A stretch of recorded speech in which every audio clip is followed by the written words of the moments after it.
ambassador once said that, no, we beat you in 1683, so it wasn't really the heyday. But be that as it may, I come to First World War, Turkey occupied. We lost the war. We always say in history classes, we lost the war because the Germans lost it, but we lost it too. But in any case, Turkey was occupied, and Mustafa Kemal Atatürk started a war of independence, war of liberation. He organized some meetings in Sivas, Erzurum, and the parliament was established in Ankara, 1920, Grand National Assembly. That is the only example of establishing a parliament before even starting War of Liberation. And he was successful. Lausanne Treaty was signed, Republic was declared, and as Professor Feroz Ahmed said, that he wanted to achieve contemporary civilization. We used to have religious laws. Atatürk's reforms, we have adopted Western legislation. Nowadays, they tell us, acquis communautaire, 80,000, 100,000 pages. Will Turkey be able to implement that? Today, because of the customs union, we already adopted 60% of the acquis communautaire and implemented. But in 1926, we have totally adopted Western legislation. Turkish Civil Code and Obligations Code is a verbatim translation of Swiss Civil Code. And then we have adopted the German Handelsgesetz, commercial code, Italian criminal system, French administrative law, Conseil d'Etat. It's a revolutionary change. They call it reception of a legal system. Not like hotel reception, but reception of a legal system. And in 1926, although we adopted the Swiss Civil Code, Turkey, and thanks to Atatürk's reforms, Turkish women had the right to vote and to be elected to parliament 40 years before Switzerland, and maybe 30 years before many other European countries. This is the vision of Mustafa Kemal Atatürk. And in 1927, in Austria, an Austrian aristocrat, Richard Coudenhove von Kalergi, writes a book, Pan-Europa.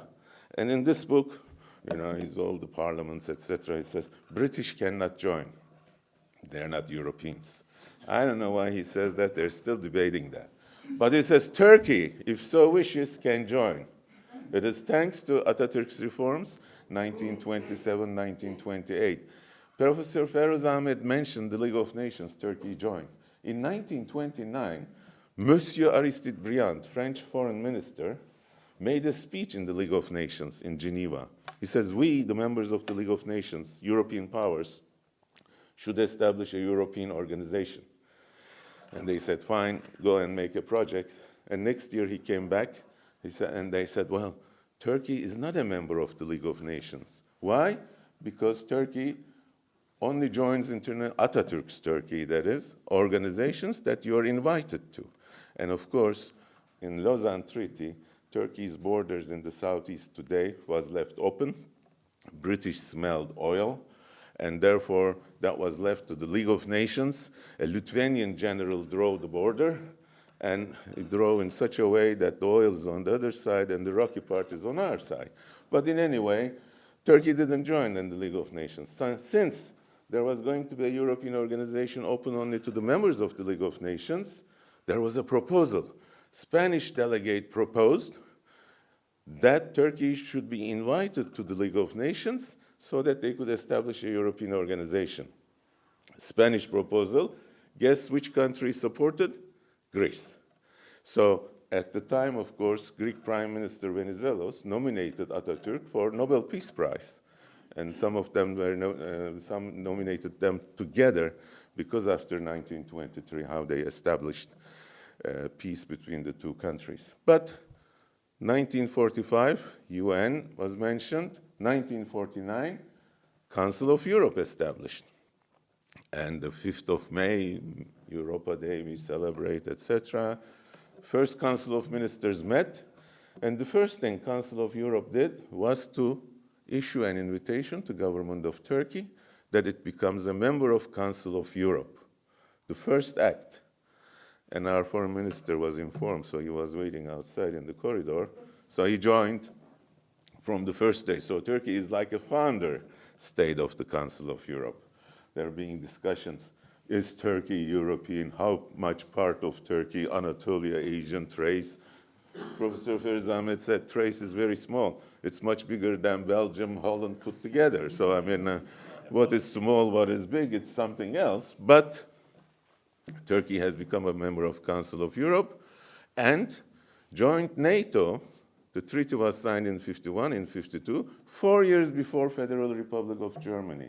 The kind of burdens Turkey has undertook for the defense of Western Europe, as you may remember, the Cuban Missile Crisis, how the Russian Khrushchev was going to attack Turkey. We had 65 missile bases, missile monitoring bases, all for defense of Europe. If today Poland and all the Eastern European countries are members of European organizations, NATO, EEC, it's thanks to Turkey's sacrifices in the defense of Europe.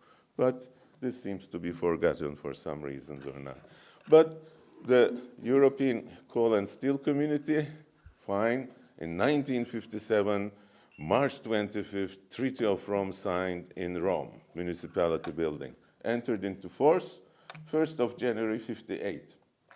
But even before the entry into force of the Treaty of Rome, in October 1957, in the Grand National Assembly of Turkey, which was established by Atatürk in the same very building, a new Turkish prime minister, after the elections, was reading a new government program. The first time we had multi-party elections was in 1946. In 1950, the Republican People's Party was wiped out, and Democratic Party won a big landslide majority. 54 still a big majority, 57 less, but still they formed the government. And Prime Minister Adnan Menderes is reading the government program. Turkey being a member of Council of Europe, North Atlantic Treaty Organization, Council of Europe, OECD, and many other European organizations, we understand something called common market is being established. 1957, even before entering into force. Although this sounds like an economic organization, common market, we think it's going to lead into a political union, and that's why Turkey must be a part of this common market. Who says that? Turkish Prime Minister. When? Even before entering into force of the Treaty of Rome, and with the political organization. Most of the leaders, at least some of them, who signed the treaty at that time, did not have that political integration vision. So this is important. And in 1959, July, government of Turkey has applied for an association. This was end of July, and September negotiations started. You know how long we waited for the accession negotiations? At the time, we didn't have to wait. August, everything was closed in Brussels. They have vacation. They used to go to French Riviera. Now they go to Turkish Riviera. But still, September negotiations started. And the Turkish government in 1959 had an interministerial meeting. And this meeting had the common negotiating position. The negotiating position of Turkey was, we want to have an agreement based on a customs union leading to full membership. Year 1959. Why? Because the Treaty of Rome, the original Article 9 at the time, says European Community is based on a customs union. So when the negotiations continued, in 1963, it was signed in Ankara, in the Grand National Assembly again. This was the new building then, it's not Atatürk's building, but still 6 foreign ministers were there, the original 6, it was 6 members at the time, and the first Commission President, Professor Hallstein. Professor Hallstein said, with this treaty, Turkey has tied her destiny to Europe.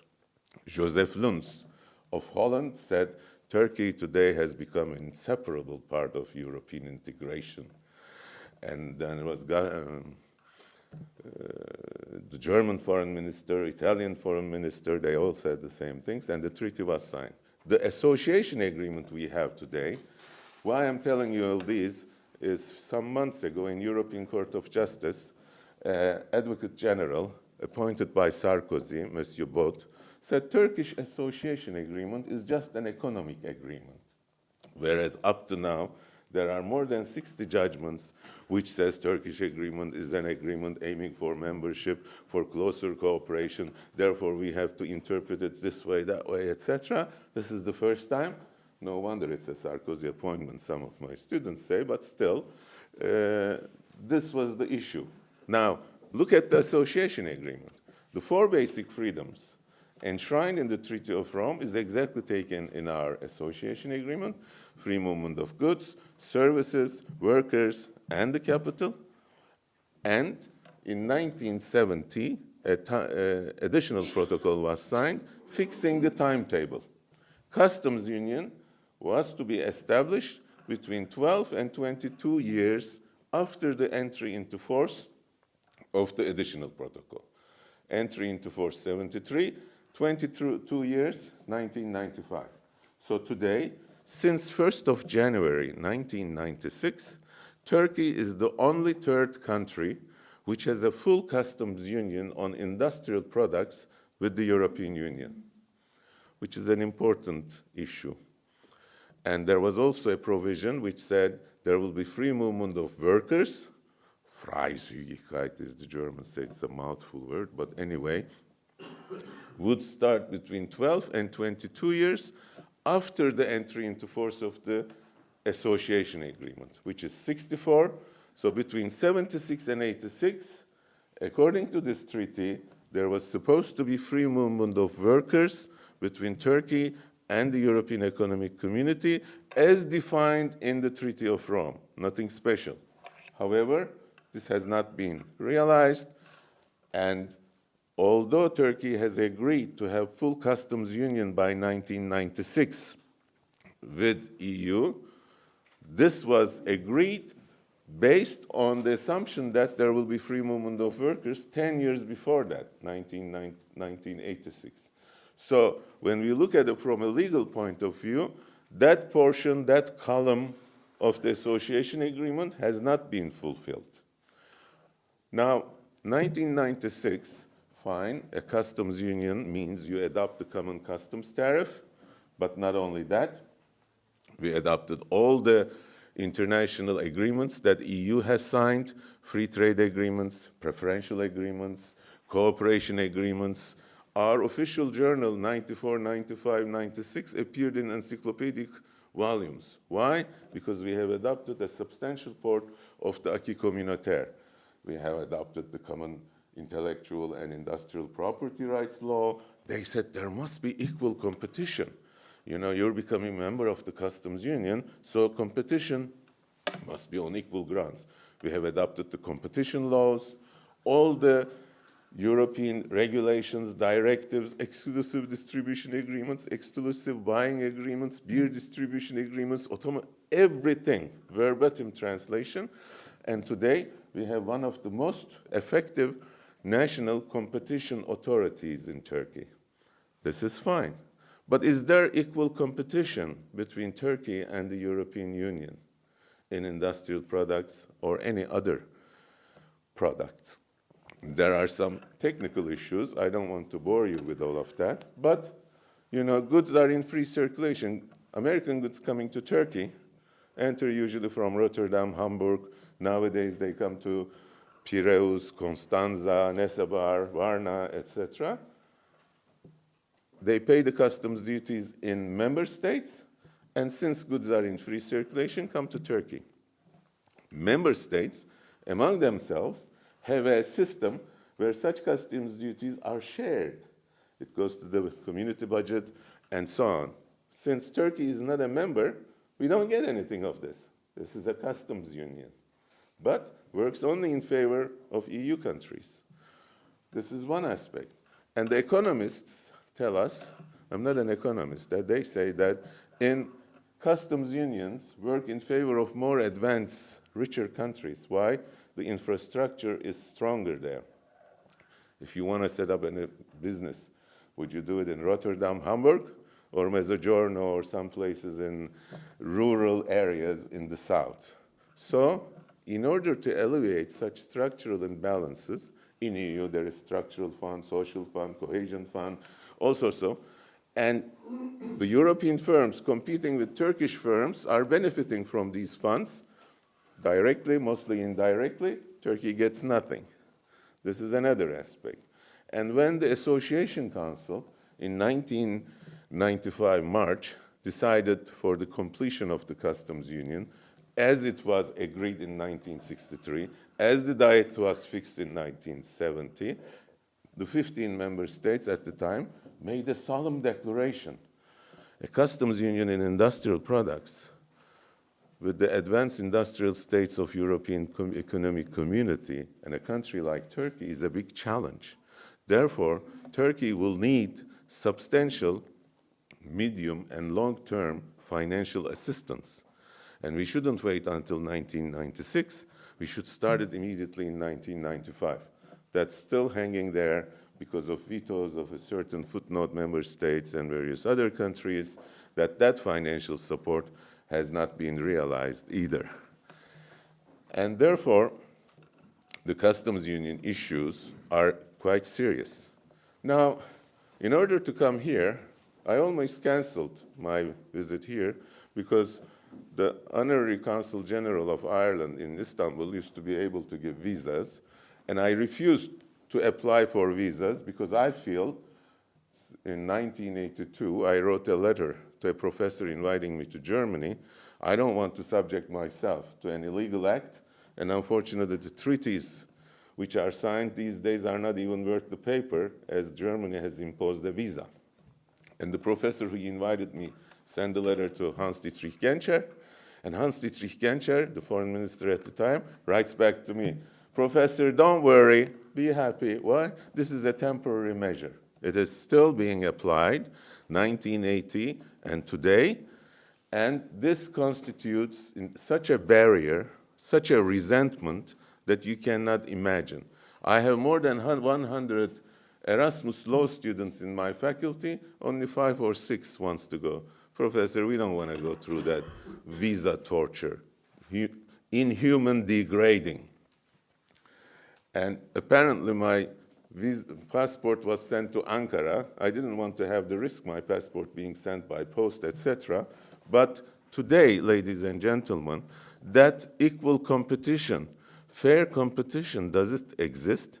Member state businessmen and industrialists enter into Turkey either without a visa, and when Professor Mümtaz Soysal, constitutional law professor, was minister, he imposed visas on the countries during his reign for a visa, or that visa can be obtained in the airport in few minutes, 10 euro, 12 euro, and the amount of money I had to pay 3 years, 4 years ago for 2-year UK visa was more than 300 euro. I didn't even travel at the time. I was just having that. So Turkish businessmen, you know, we are in customs union. Goods are in free circulation. Many investments are made in central Turkey, eastern Turkey, because of opening up the customs union. And these guys send their goods to Frankfurt Fair, Hannover Messe, wherever they are, goods arrive. But the persons who are going to sell them, who are going to exhibit them, go there 10 days after. Due to visa takes time, and they lose the business opportunities. And you know what kind of documents you have to have in order to apply for a visa? 21 different documents, land ownership deed trusts, 6 months your bank account traffics. What the hell is a consular officer? And nowadays it's not even a consular officer. It's a company delegated by the consulates. Look at my 6 months back money movements. Where is commercial secrecy? And then you have to have a letter of invitation from your business counterpart. How can you have arm's length negotiations in a customs union, even if your presence in that country depends on your commercial competitors sending a letter? Is this the way to run a customs union? And then there are truck restrictions. Goods are in free circulations. Good. Turkish trucks, no, not more than 15,000 from Hungary, not more than 18,000 from that country. Where is customs union when you bring restrictions of that nature? So these are some of the issues. But another most important issue is that in 1996, as you remember, I said we have adopted all the European external economic agreements, trade agreements, etc. And normally, through WTO GATT negotiations, this would continue. Since the Doha round did not work, now EU goes around and signs free trade agreements with Mexico, Tunisia, now Korea, India, supposed to negotiate with US. And where is Turkey? They go and sign with Korea and turn to us, you sign a similar agreement. But we don't have the same negotiating power of EU. And when EU goes there to negotiate, what do they negotiate? It's about the European customs area. And the European customs area today is defined 27 plus Turkey. So to my mind, there should be a Turkish minister in the Council of Ministers, it's called 133 meeting for trade, before they determine a common negotiating position for EU. You have a country, 75 million, 16th largest economy in the world, 6th largest economy in Europe, and it's all trade, external trade relations dependent in Brussels without even consultation. Is this the way to run a railroad company, the Americans say, but it's not the way to run a customs union. If you and me, we set up a business here, and I send goods from, and if I do, in a joint venture, things on my own, without consulting you, is this fine? So European Union is unfortunately violating the concept of customs union, where there is no consultation, nothing. To my mind, sure, we should be in the decision-making, and if European Union is negotiating with country X, we should start the negotiations with the country X at the same time. If we don't sit on the same table, at least do it somewhere else. But negotiations should continue parallel, and such texts, agreements should be concluded at the same time and make sure enter into force at the same time. Today, Korean products with lower customs tariffs enter into EU, but since we could not sign an agreement with country X, with whatever country, Korean products come into Turkey with low tariff, but our products cannot go to Korea because we still don't have an agreement. This is contrary to any kind of principle of customs union that you may have. Now, I mentioned all sorts of things from history to the day. You have a country which has, for the last 5 decades, tied its destiny to European integration. And if Europe continues, is Turkey Muslim laicite, is Europe religious organization, which in the latest constitutional debate this was rejected.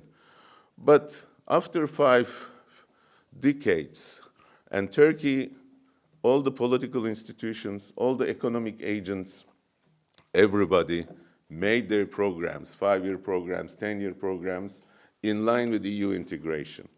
And if Turkey is pushed out because of religion or whatever reason it may be, I do not, some of my colleagues in Brussels says that after such a treatment to Turkey, I hesitate that Turkey will not cooperate with us. That everybody expects that if you push Turkey on the corner, Turkey will still cooperate in immigration, harmonization, every kind of issue. After such a resentment that the country is facing all these things, would Turkey be there to cooperate with Europe again? To some extent, yes, but that would be an open question. And these days, negotiations was this opened up 2005 with the unanimous decision of the Council of Ministers. And then we had Sarkozy. And I don't know, he was having problems with his first wife, so I thought after Carla Bruni he would be more relaxed. He puts tables so he's taller. So he could, no, he blocked 6 chapters. On what ground? Because they resemble membership. What are we talking about? These are membership negotiations, accession negotiations. Certainly, they will deal membership. And then Greek Cypriot administration blocked certain other aspects.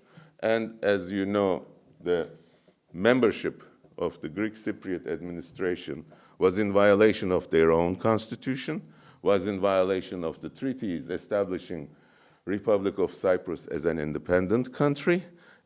We recognized Republic of Cyprus when there was full Turkish participation. Turkish vice president, which has a right of veto, which was accused of abusing the veto. Glafkos Klarides in his memoir says vice president has never used the veto. He only used this once, and it was to our benefit. 3 ministers in the cabinet, member of the parliament 60-40, municipalities, Turkish separate municipalities. And because of such delicate checks and balances in the constitution, there was a Supreme Constitutional Court, 1 Greek judge, 1 Turkish judge, and the 3rd judge, a German professor from Heidelberg, Professor Forsthoff, so that this could be an arbitration type of arbiter in the disputes. In 1963, after 6-7 volumes of judgments of the Constitutional Court, which said that the acts of the Archbishop Makarios at the time has been in violation of the Constitution. The guy has been threatened. His house was with a bomb. He escaped, and the Turkish ministers were moved out of office in 1963, and today there is no such Republic of Cyprus. European Union started the negotiations, hoping that this could be a catalyst for solution. And the German Foreign Minister Joschka Fischer said, Cyprus joining EU without a constitutional settlement? Over my dead body. I saw him running in Berlin the other day. It's good he is still alive, but after blackmails, if you don't allow that, I won't do this type of thing. Such blackmails continue, and they block 6 chapters. Now, the customs union covers all the member states, Greek products also, but since we do not recognize Cyprus, Greek Cypriots as the Republic of Cyprus, their boats cannot come to Turkish ports. This is a gesture. Well, you have to do this because this is customs union. Yes, fine. But what about our trucks going EU? They say, no, customs union only covers goods.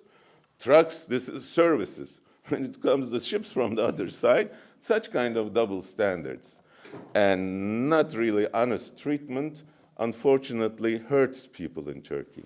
I've spent all my life. I've set up the European Institute in Marmara University in 1987. We had the top brand students in the master's program, which was really tough. They all graduated. I saw some of them the other day. Professor, they said, it's already 23 years. We are about to retire. You got us in the EU issue. Now in the university I work with, they say, why don't you set up a European Institute? I said, no, I burned my fingers now. But I think it is time, which we appreciate that the Irish presidency is working on to open several chapters, I hope, but 1 chapter seems to be already agreed. But, and with the kind of developments in the Middle East, I think it's in the Western interest to keep Turkey fully in EU. There is nothing called special partnership, privileged partnership. These are all baloney. Turkey will not accept anything lower than full membership. There could be longer transitionary periods for free movement of persons. They are afraid. The situation is not the same today. Turkey is the fastest growing economy, as the governor of our central bank, the former government, is going to explain. In 2008, there were 800,000 Gastarbeiter in Turkey, from Armenia, from Ukraine. I wanted to have bookshelves in my home. 2 persons come who didn't speak Turkish. They were from Romania. They fixed the library there. And we have, housemaids, etc., from all sorts of different countries. And 200,000 Turks from Germany returned to Turkey. So this visa issue is important. The reasons for imposing the visa as if it was valid in 1980, which I didn't think, is gone. The first thing, in order to improve the relations, people's resentment that the visa, which is, by the way, illegal. The European Court of Justice has ruled that the Turkish Association Agreement, like free movement of goods, has free movement of services. And this will be achieved by decisions of the Association Council. But Article 41 says, contracting parties shall refrain from introducing new restrictions on free movement of services and right of establishment. Here, right establishment, open a branch, open a shop, subsidiary, company, etc., and free movement of services. So the European Court of Justice, in the Soysal case, it was a Turkish truck driver, and Germany didn't require a visa from Turkish truck drivers, but a smart guy in the Interior Ministry said we should put a visa on the truck drivers too. He went to the court, Berlin court, Luxembourg court, and Luxembourg court said this article is clear, unconditional, and does not require any implementing measure. Therefore, it has direct effect, and the visa constitutes a new restriction. But the European Union, we have Schengen. Schengen rules are secondary sources of law. Turkish Association Agreement is a primary source of law. Your Schengen regulation, I call it in Turkish Schengen resolution, your Schengen resolutions and rules must be in line with the Turkish Association Agreement. And unfortunately, ladies and gentlemen, your country and other member states and the Commission is violating European Union law, judgments of the European Court of Justice, by imposing a visa on Turkish citizens, setting up a business, etc. But in 1973, if you wanted to, sitting in Konya, and I dream of opening up a shop in Dublin, of course you have to come as a tourist first, look around, how many shops here, make plans, which sector you can do, etc. And today there is a case waiting in the European Court of Justice, and I wonder why both said that the Turkish Association Agreement is purely an economic agreement. It is not. Turkey has not agreed to a customs union for the sake of having a trade arrangement.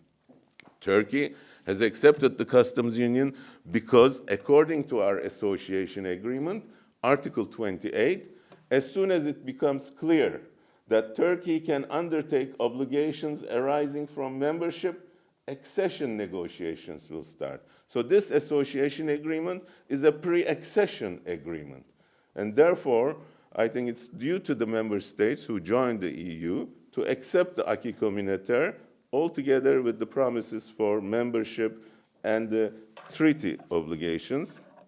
As the distinguished chairman is showing me the time, I would stop here but try to answer questions.